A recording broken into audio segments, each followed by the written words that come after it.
Hauling Commandos 58. Here we are, back to it. If you didn't see the first one, I'll put a link up on the top here. Right over here, eh? And then you can watch it and then come back to this one, part 2, leaf casting. Here we go, eh?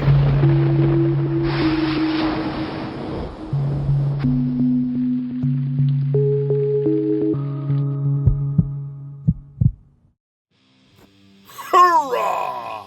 Back to this commando. Howling Commandos 58. Beta! Hit subscribe, like, and share. Let's get that out of the way right away. Like. Alright. Ecleus wash. 4 little drops, I think, because this is the first cover. It's going to need it. Of our awesome Triton X100. Warm water. You saw the temperature. I think I was in the mid-90s or something like that. Yeah, buddy. Beta. Off the camera, I think I used 2 or 3 sprays of watered down hydrogen peroxide. Because I'm not going to sit here and keep bathing these sheets. I'm not going to make them white pages, and I don't think that's even possible. You're just going to do more damage anyways when you're trying to get all the surfactants together and push this and push that. That's not my goal here. My goal is leaf casting in these videos today. And that's how I do an Ecleus wash to do leaf casting, tombstone style.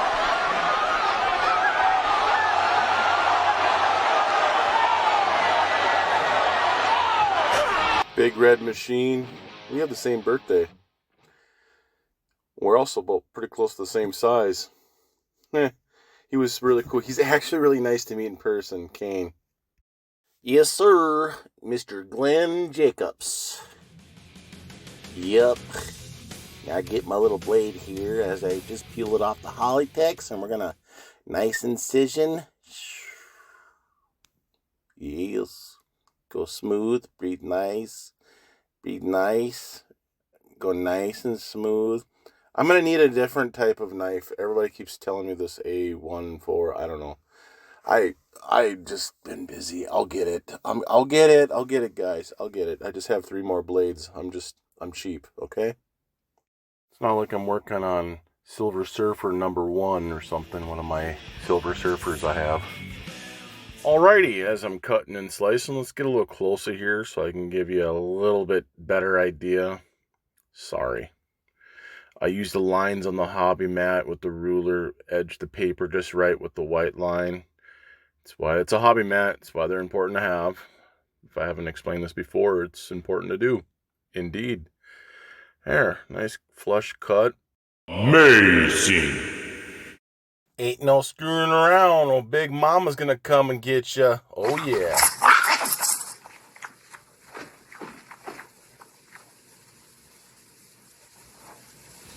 Alrighty then, we'll do some fermenting aid powder, and I'll show you what it is and directions, and you can screenshot it and go from there. Yeah, because I'm not gonna explain it.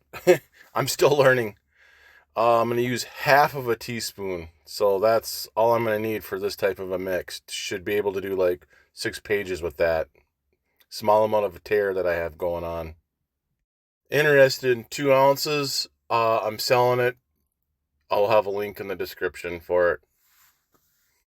You saw that I use a half of a teaspoon, 50 ml I think, for water. I mix it together. Nothing secretive, nothing just like that.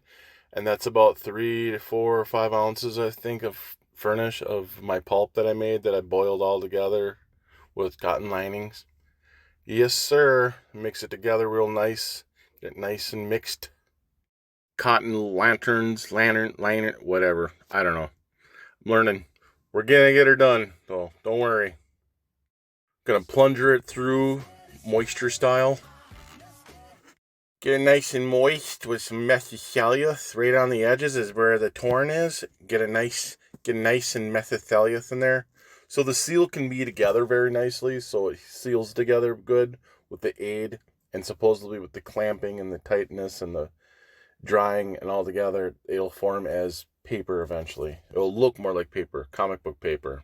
But acid free, thank God. So yeah, where the tear is, I use real good methacellus there, and then the rest of the page I use kind of more of a watered down base of methacellus, and then yeah, and I basically paint the whole page like that, whole wrap. But you don't need to see me do that. I'm just kind of giving an example, like, oh, I'll go over through the whole thing. Da, da, da, da, da.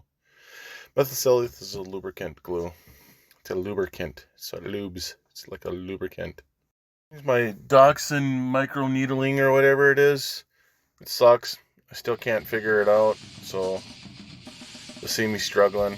It doesn't work. So I sent it back through Amazon and sent it back. I don't know. I ended up finding a better way and a better technique, actually. And it didn't make a mess, and it actually kind of comes out just perfectly. So I'll show you here. Actually, never mind. I didn't. So I use, I think it's 18 gauge needles. I just take the syringe part, or excuse me, I use the syringe part for it without the needle and just go with it. It worked a lot better. It comes out kind of like a little bead, little worm, and it goes right in the paper better. So I'm gonna go with that method for now on. I just didn't show it because I just cut that part out. Can't give away all my secrets. Come on. What do you expect, Gorilla? Just the Ventura. That's how you execute it, man. You come in with a good plan, go through with it, you stick with it. Don't be like other parties. They still believe us. How the fuck are you so calm? I'm on my way to fuck you up! Office of, I don't know what I have, 15,000 books. I don't know. So my two desktops are full. So I'm going to show you my little outcome happened here and what happened and what it looks like. And I'm going to do it on my lap quick, just to gather up this information for you here on the video and show you my progress and how it turned out. Bounce this shit on my leg with Bristol paper. I'll put in the description of Bristol paper. I love it. It works great. It's not that expensive. It's like 12, 15 bucks for a packet. And you can reuse it. You can reuse it probably about 10 times or more. And you can always use it for other things when you're pressing wet pages. On that note, happy holidays. I'm going to invest in a book paper press of some type so we can get it smoother, because the heat press don't work. Too hard on it. So hopefully the next time you see me, you guys will see a complete book. All right, man. Thanks for watching. Peace.